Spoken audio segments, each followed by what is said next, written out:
Most people think that I restored this Land Cruiser, and that's not totally true. To save this thing, I actually had to buy another one, cut them both apart, and stitch weld them back together. And today I'm going to show you exactly how I did that. What's up everyone? If you're new here, my name is Tyler and this is my 1983 Toyota FJ60. Over the next several weeks, I'm going to be doing a video series showing you exactly how I transformed this Land Cruiser from this to this, what I would consider to be my dream Land Cruiser and what I've been daily driving over the last 6 months. In today's video, we're going to be tackling probably the biggest job, what took the most amount of time and was a little bit questionable on why I did it, but I'm glad I did it because it's a pretty cool story. And what that is how I stitch welded a new back half onto this thing using a parts Land Cruiser. So as you saw from that photo I just flashed up, this Land Cruiser was missing the whole back half. When I bought it, the previous owner, when he had it, a tree had fallen on the back half of the thing, so he decided to cut it all off. So he cut from here to here, up over the top, and he was just using it as a truck, which was just fine. But when I bought it, I wasn't really sure what I wanted to do with it. I was thinking I'd probably just turn it into a camper or something, but my dad talked me into kind of bringing it back to life. With that came a ton of work, but it ended up turning out awesome. So like I said, it was missing all of this, so we decided maybe we could find someone willing to sell that piece of it, or maybe find a parts Land Cruiser. So what I ended up doing was finding one in Chicago. It was $800. It cost $1,000 to get it here. I'll flash that up on the screen. And you can see that one was super rusted out. So people ask me, why didn't I just do a body swap? Well, that Land Cruiser was full of rust, but for whatever reason, the rear hatch and the roof and all this was fine. There was a little bit of rust, but nothing major. And this Land Cruiser that I bought here in Idaho really had very little rust. It was really solid. The frame looked good. It had a decent drivetrain. So I figured I may as well use the good stuff from both and kind of put them together. And with that, I ended up cutting the back half of that parts Land Cruiser off. I'll flash some photos up. You can see that as I kind of talk through it. It was a major job. I really didn't know what I was doing. Me and my dad just kind of YouTubed it and figured it out as we went. I had done just a little bit of welding. I've never welded anything this thin and that precise. So it was a real challenge for me, which I kind of enjoyed kind of taking that on because most people consider it a lost cause, and I thought it was fun to bring it back to life. So as you can see in those photos, we ended up just kind of taping it all off. This Land Cruiser, we cut it to the exact measurement, and then we took that other one, same thing, measured, taped it all out, just used a cutting wheel on an angle grinder, followed that line as closely as we could, took it up there across the top, and then we just placed it on and built some braces on the inside to get it all lined up just about right. And then from there, I went through and I just started kind of working my way in, just stitch welding it up. And because when you're welding metal this thin, obviously a bunch of heat gets into it and it's going to start to warp. So by kind of taking it and working it into the middle and just taking my time, I was able to weld it without warping the metal much at all. And then after that, we went ahead and just kind of ground down those welds. They were pretty good. Nothing needed too much grinding down, which was nice. And then I just went through and filled all the teeny little pinholes because obviously there were a handful of those.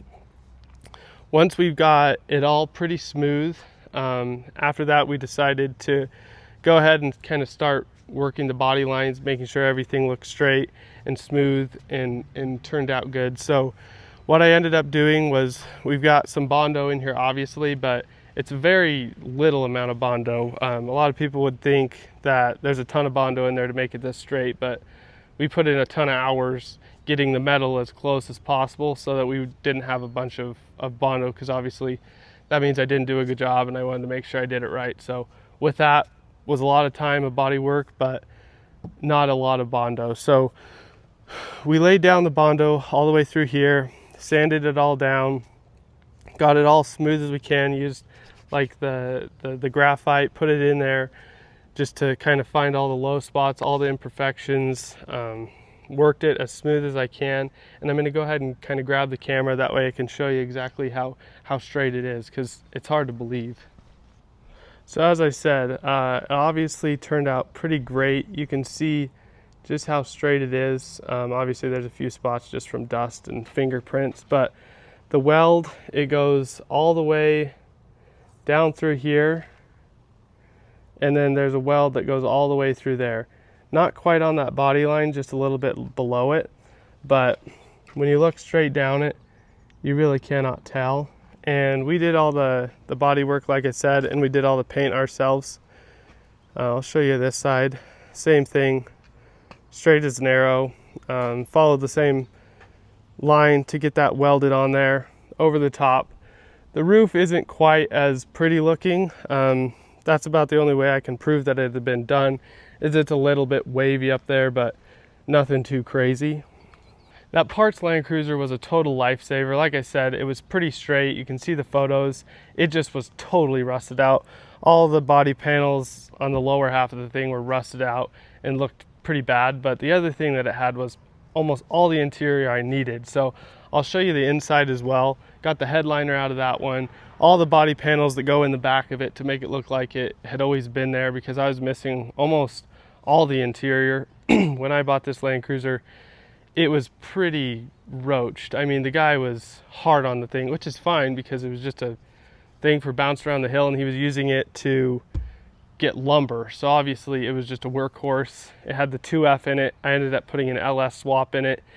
So if you want to check out the coming videos, my next video is going to be on how exactly I did an LS swap on this FJ60. But that parts Land Cruiser saved the day, had a lot of the pieces that I needed, only 800 bucks, obviously $1,000 to get it here, but I ended up selling it to Manafree, and they gave me a store credit, and with that store credit, I was able to put an Old Man Emu lift on it.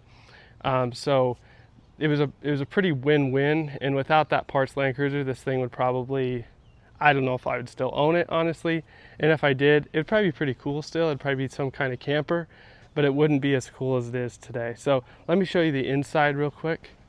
Yeah, so we'll just quick look inside. Obviously you can tell the interior is pretty mint, but it's got the headliner in it. It's kind of a little dirty, never cleaned it, but looks all proper. You would have no idea that all of this was missing when I bought it. It didn't even have a headliner in it. It was missing almost everything, didn't have the original seats. Did come with it, but they were ruined, so I ended up using that parts Land Cruiser to piece it all together. I'll quick show you just a full walk around of the whole thing. That way you know, if you want to check out some future videos, you know that it might be worth the time because it's pretty clean. I've also PPF'd a lot of it, so all the doors have PPF, the full hood has PPF. It's got some sweet LED headlights I'm talking about in the future. And it's, like I said, super straight. The body was bad when I bought it, and I'm going to do a video on the body, paint, all that. Did that ourselves, me and my dad both. We did it in an inflatable paint booth, just two idiots learning as we go. Turned out pretty dang good, so it's pretty encouraging if you're wanting to do this. I did it. I think you can do it too. Looking back, obviously I think this was the most intimidating piece of the whole thing because it was the first thing I did to it.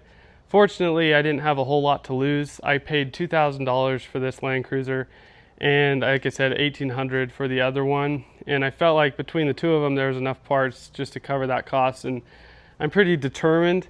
And usually when I set my mind to something, I usually get her done. So I knew we probably could do it. Did I think it would turn out this good? I didn't.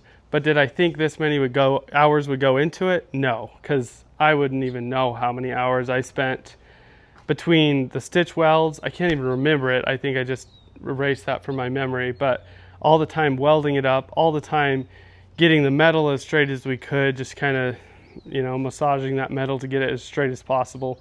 And then, you know, the Bondo, I'm not very good at that.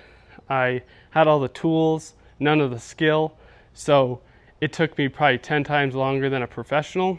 And I wouldn't say I'm any better at it now. It just took a lot of time to get it right. So if you're gonna do body work, just know it's a bit of a pain. And this project, I don't know that I would quite take it on again. I'm glad I did it. Not sure if I would do it again. So yeah, like I said, this was probably the biggest job besides doing the paint and probably the LS swap. So if you're interested in kind of checking out some more videos like this, I'm working on growing this channel, kind of building some more things, maybe looking to get an FJ80 in the future, do something cool with that. Right now I've got this 83 Land Cruiser, and then I've got an 85 Porsche 911 that I plan on doing some videos, kind of tinkering on that. I'm not going to do too much to it, but it needs some little things that are fun to work on. So I enjoy making these videos. Feel free to subscribe or like this video, comment. If you have any questions, concerns, feel like maybe I did something wrong, you can tell me that, but I'm pretty happy with it, pretty proud of the work that went into it. And yeah, I've got some more videos coming. Next video is going to be on the LS, kind of doing a high-level review of what goes into LS swapping a Land Cruiser, and really any 4x4 for that matter, and a few of the costs. I do have some videos out there right now outlining exactly what it costs for me to restore this Land Cruiser, kind of some ballpark figures, and then exactly what it costs to do the LS swap. So I appreciate you taking the time to watch this video. I plan on doing some more, so check out my channel if you were interested in it. Thanks.